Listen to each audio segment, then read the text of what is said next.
Our first question, and it comes from Nicola Collins. I work, I pay my taxes. I haven't had a pay rise in years. I live alone and see all my bills going up.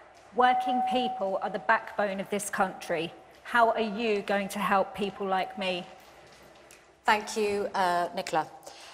Amber Rudd, your party's presided over this squeeze in living standards. Living standards have fallen in the past 7 years under the coalition government with the Liberal Democrats and the Tories, and now under the Tory government itself. 6 million people are earning less than the living wage. 1 million are on 0 hours contracts. Public sector workers have had a pay cut of at least 14% over the past 7 years. We will lift the pay cap on the public sector. We will introduce a living wage of £10 an hour by 2020. And we won't punish workers who want to take their rights to a tribunal where they have to pay charges and fees. We will abolish that. Our determination is that those who produce the wealth of this country should benefit from the wealth of this country. What we've seen is a massive gap growing between those at work and those at the top. It's times 186 between those on the shop floor and those in the boardroom. That has to change, and we will ensure it does. Angus Robertson, how would you help working people like Nicola? Well, the first thing I would say is that governments have choices about the kind of economic policy they pursue, and the Tories, now alone in government and previously working with the Liberal Democrats, introduced austerity measures which are hitting those in society with the lowest incomes the most. And frankly, I think the time has come for that to end. And politicians can make different choices. And every SNP MP elected to Westminster will stand up for those different choices and an end to austerity. It is about choices. The Tories have chosen to support those who are wealthiest in society. We don't agree with them. We think those who have the most should pay a little bit more. And that's why we're in favour of the highest earners seeing their taxes rising from 45 to 50p. We're also, incidentally, supportive of looking at changes to the pay restraint that we've seen through these times of austerity. That's going to happen in Scotland under an SNP government. We will press the UK government to do the same in the rest of the UK. Lastly, I want to make this point. Some of those people on the lowest incomes have been massively hit by welfare cuts. And I think the time has come to end punishing disabled people, end a bedroom tax,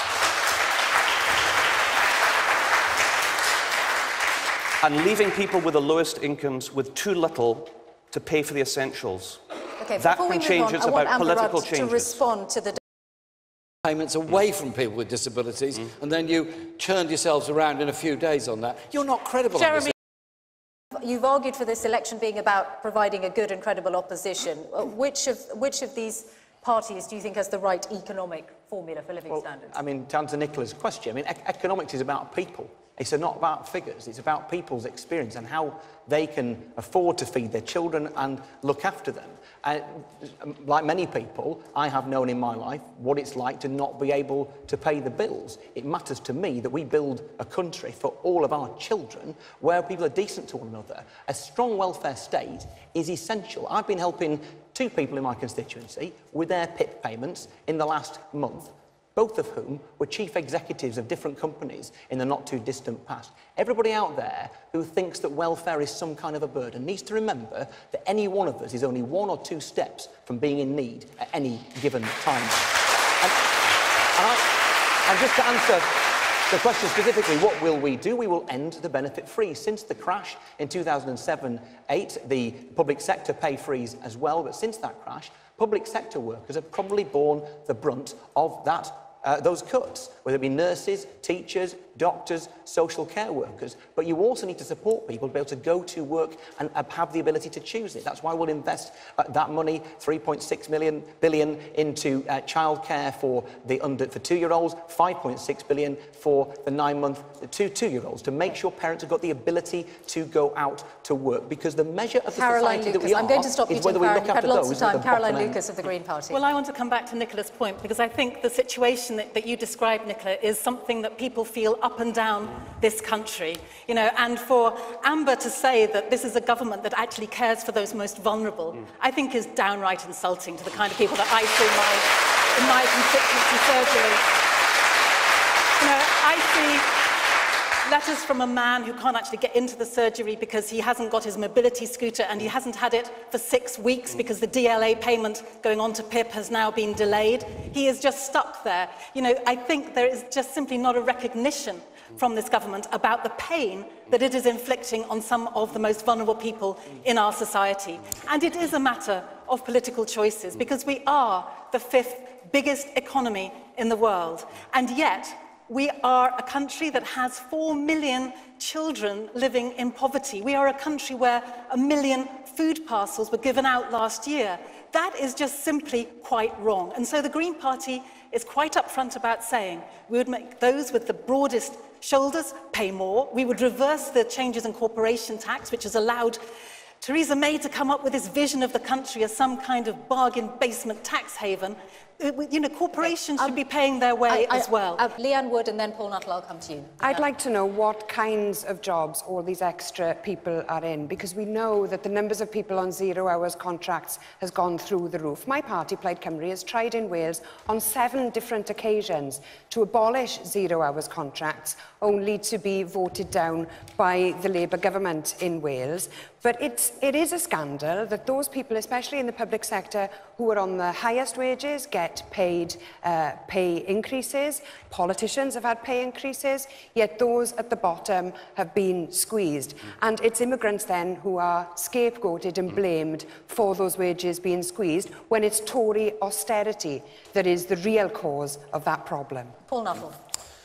Well, wages have stagnated over the past 10 years. There's a number of reasons for that. Firstly, there was the economic crash, but secondly, we've had an oversupply of labour, and that certainly is the case in working class communities. The Bank of England have admitted that that is so. But what we need to do is we need to put more money in people's pockets, and you don't do that through the politics of jealousy or spite. What we need to do is to reduce taxation. So, for example, we propose that we would scrap VAT on fuel bills and do away with green levies, which will put £170 extra back in your pocket per annum. We would also raise the personal allowance to £13,500, again, because we believe that people know how to spend their money better than any government. And as for corporation tax, no, we want to see corporation tax reduced, not raised, because if you raise it, companies will leave this country. If they leave this country, what happens then? There's less jobs, there's less taxation. Therefore, you put people out of work. I'm sorry, they're starting to leave because of Brexit. And jealousy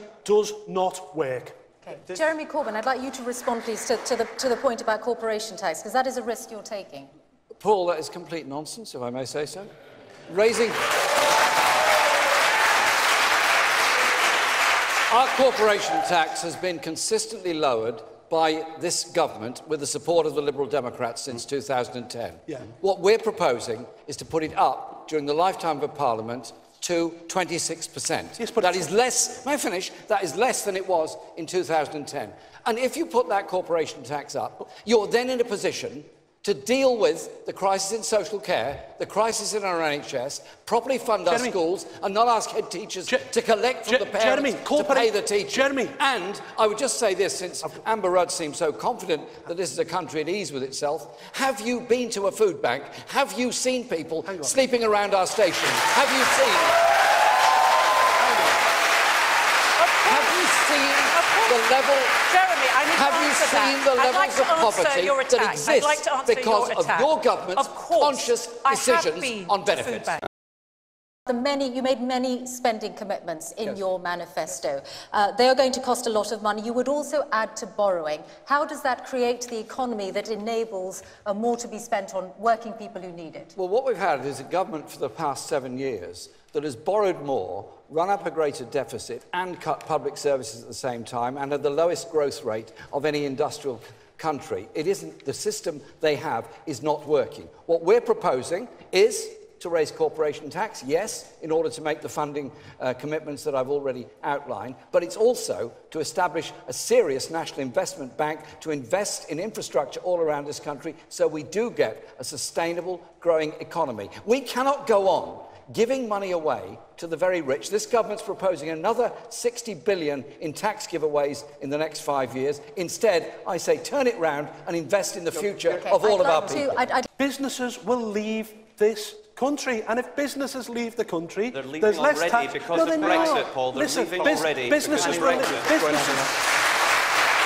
If businesses leave, there's less tax, there's less jobs, and more people will be unemployed. That's what you'll get if you vote Labour. Tim Farron. We need to tackle Nicola's concerns by being compassionate to the individual and standing up for them, but we also have to get the big choices right. The elephant in the room. The fact is, we need to remain in the single market, or else we will not be able to afford the National Health Service, social care, or any of the support we're talking about. And if Jeremy cared about having enough money to spend on those who need it the most, to raise living standards, he would not have trooped through the lobbies with the Conservatives and UKIP to trigger Article 50 and to make Britain poorer.